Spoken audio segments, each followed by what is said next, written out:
तो प्यारे बच्चों, आज हम डिस्कस करेंगे क्लास 9th सब्जेक्ट साइंस का जो एनुअल प्रैक्टिस पेपर आया हुआ है लेटेस्ट डीओई की तरफ से, उसमें सेक्शन ई के सॉल्यूशन को इससे पहले section A, section B, section C and section D upload है। अगर आपने नहीं देखा तो कमेंट में लिंक पेस्ट है, ओपन करके देख लो। साथ में आपको मैथ और एसएसटी का भी सॉल्यूशन मिल जाएगा, तो कमेंट चेक कर लो, क्योंकि पेपर से पहले तैयार करना है। पेपर होने के बाद तैयारी करने का कोई बेनिफिट नहीं मिलेगा, तो कमेंट चेक कर लेना, ठीक है। सेक्शन ई यानी कि खंड ई, क्वेश्चन नंबर 37 ध्यान से देखना। मिश्रण एक या एक से अधिक शुद्ध तत्वों या यौगिकों से मिलकर बना होता है, जिसे पदार्थ कहते हैं। अवयवों की प्रकृति के अनुसार विभिन्न प्रकार के मिश्रणों का निर्माण होता है। अवयवों की प्रकृति के आधार पर मिश्रण कई प्रकार के हो सकते हैं, जैसे समांगी मिश्रण या फिर विषमांगी मिश्रण। अब क्वेश्चन नंबर 1 इसमें कह रहा है कि एक छात्र ने परख नली में 50 मिलीलीटर पानी में अंडे के सफ़ेद भाग की कुछ बूंदें मिलाई। इससे परख नली में किस प्रकार का मिश्रण निर्मित होगा। यानी जो परख नली है उसमें अंडे के सफ़ेद भाग और पानी की जो मात्रा मिलाकर पेस्ट बनाया जा रहा है, उसमें किस प्रकार का मिश्रण होगा। तो आंसर देखो फर्स्ट का, आंसर नंबर 37 का फर्स्ट, 50 ml यानी कि मिलीलीटर पानी में अंडे के सफ़ेद भाग की कुछ बूंदों को मिलाने पर विषमांगी मिश्रण निर्मित होगा, ठीक है। विषमांगी मिश्रण बनेगा, ये फर्स्ट का आंसर है। अगला इसी में सेकंड, निम्नलिखित को मिश्रण और यौगिक में वर्गीकृत कीजिए। रक्त क्या है? मिश्रण। मिट्टी क्या है? मिश्रण। हवा क्या है? मिश्रण। दूध क्या है? मिश्रण। पानी क्या है? यौगिक। नमक क्या है? यौगिक। तो इसका आंसर देख लो 37 का सेकंड। मिश्रण में रक्त है, मिट्टी है, वायु है, दूध है। यौगिक में नमक और पानी है, ठीक है। ऐसे आप पार्टीशन बना के लिख लेना, ये सब मिश्रण है और ये यौगिक है, ओके। अगला 37 का थर्ड, आप निलंबन मिश्रण किस प्रकार तैयार करेंगे। आंसर देखो 37 का आंसर नंबर थर्ड, निलंबन एक विषमांगी मिश्रण है। हम रेत और पानी के मिश्रण में निलंबन तैयार करेंगे, क्योंकि रेत और पानी का मिश्रण एक निलंबन तैयार करता है, जो कि एक विषमांगी मिश्रण है, जिसमें ठोस कण बिना घुले पूरे तरल में फैल जाते हैं। निलंबन के कण कुछ समय बाद यानी पश्चात नीचे बैठ जाते हैं। इन कणों को आसानी से देखा भी जा सकता है। ये आपको थर्ड में लिखना है। अगला देखो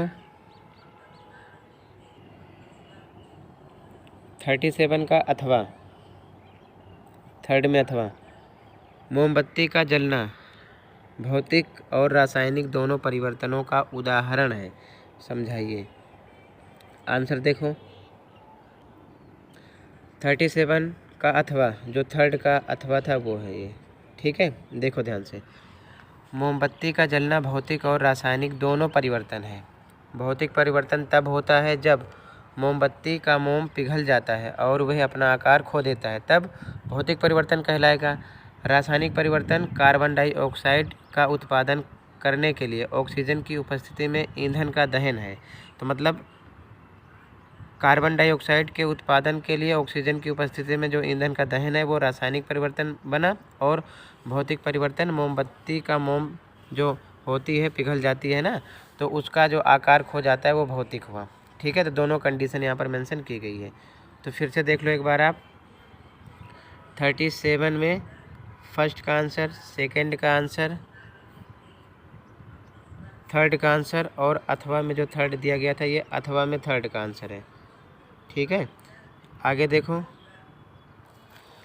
अगला क्वेश्चन, क्वेश्चन नंबर 38, ध्यान से देखना। एक खेल प्रतियोगिता के दौरान एक एथलीट बहुत तेज़ दौड़ता है और दौड़ जीत भी जाता है, लेकिन फिनिशिंग लाइन पार करने के ठीक बाद उसके साथ दुर्घटना हो जाती है। मेडिकल जांच में पता चला कि उसके पैर की हड्डी टूट गई है और लिगामेंट यानी स्नायु फट गया है। तो निम्नलिखित प्रश्नों के उत्तर दीजिए। पहला क्वेश्चन है, लिगामेंट यानी स्नायु किसे कहते हैं? तो फर्स्ट का आंसर देखो पहले।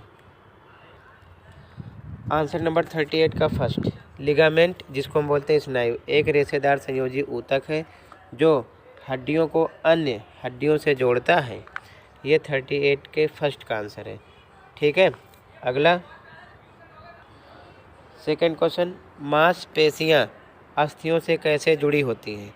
मांसपेशियां अस्थियों से कैसे जुड़ी होती हैं? इसका आंसर देखो।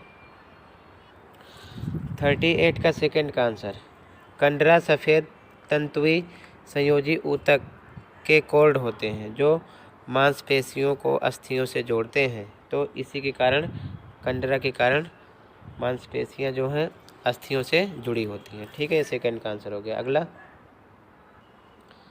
थर्ड क्वेश्चन, क्या अस्थि एक संयोजी ऊतक है? इसकी संरचना के आधार पर उत्तर दीजिए। क्या अस्थि एक संयोजी ऊतक है? इसकी संरचना के आधार पर उत्तर देना है। आंसर देखो। आंसर थर्ड, हाँ, अस्थि संयोजी ऊतक का एक उदाहरण है। यह पंजर का निर्माण करके शरीर को आकार प्रदान करती है।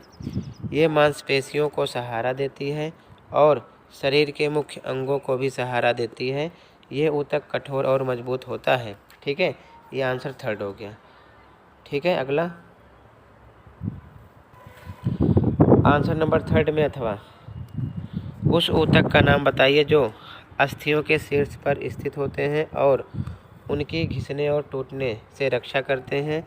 ये ऊतक नाक और बाहरी कान में भी मौजूद होता है। इसकी दो विशेषताएं बताइए। ठीक है, आंसर देखो। आंसर नंबर 38 का अथवा उस ऊतक का नाम कार्टिलेज यानी कि उपास्थि हिंदी में बोलते हैं, ये इंग्लिश वर्ड है जो अस्थियों के शीर्ष पर स्थित होता है और उनकी घिसने और टूटने में रक्षा करता है। ये ऊतक नाक और बाहरी कान में भी मौजूद होता है। फिर विशेषताएं लिखनी है। तो विशेषताएं हेडिंग में पहली, कार्टिलेज यानी कि उपास्थि एक लचीला संयोजी ऊतक है। दूसरा, ये हमारे शरीर के ऊतकों को मजबूत बनाने का कार्य करता है। तीसरा, यह अस्थियों के जोड़ों को चिकना बनाता है। तो मैंने 3 विशेषताएं लिखा है, आप कोई 2 लिख लेना या तीनों याद कर लेना। ठीक है, तो फिर से देखो, ये 38 में फर्स्ट का आंसर है, सेकंड का आंसर है। ठीक है, ये 38 में थर्ड का आंसर है और 38 में थर्ड का जो अथवा था ना, ये उसका आंसर है। ठीक है, आगे अगला क्वेश्चन नंबर 39 और ये लास्ट है। इस क्वेश्चन का डिस्कस मैं अगली वीडियो में करूँगा। तब तक कमेंट में लिंक पेस्ट है, ओपन करके सारे पार्ट अपलोड है, उसकी प्रैक्टिस कर लो। केवल एक क्वेश्चन बच रहा है 39। ठीक है, तो इसका मैं डिस्कस अगली वीडियो में कर दूँगा कल मॉर्निंग तक। ठीक है, तो मिलते हैं अगली वीडियो में। Thank you for watching this video and take care.